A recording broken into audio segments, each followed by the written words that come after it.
মাশাআল্লাহ, আমি একটা খেজুর গাছ লাগিয়েছিলাম। সেই খেজুর গাছটা আমি এবার উঠাইয়া আমি অন্য জায়গায় লাগাইলাম। আমি ড্রামের মধ্যে লাগাইছি।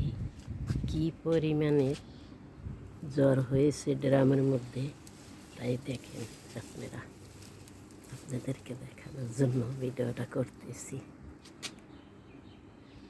কি পরিমাণের জ্বর ড্রামের মধ্যে হয়েছে। আমি এই ড্রাম থেকে উঠাইয়া অন্য ড্রামে লাগাইছি। দেখেন কি পরিমাণের জ্বর হয়েছে মাশাআল্লাহ। এই জন্য আমি অন্য ড্রামে উঠাইয়া লাগাইছি। এত পরিমাণের জ্বর হয় খেজুর গাছে। একটা সৌদি খেজুর গাছ লাগাইছিলাম।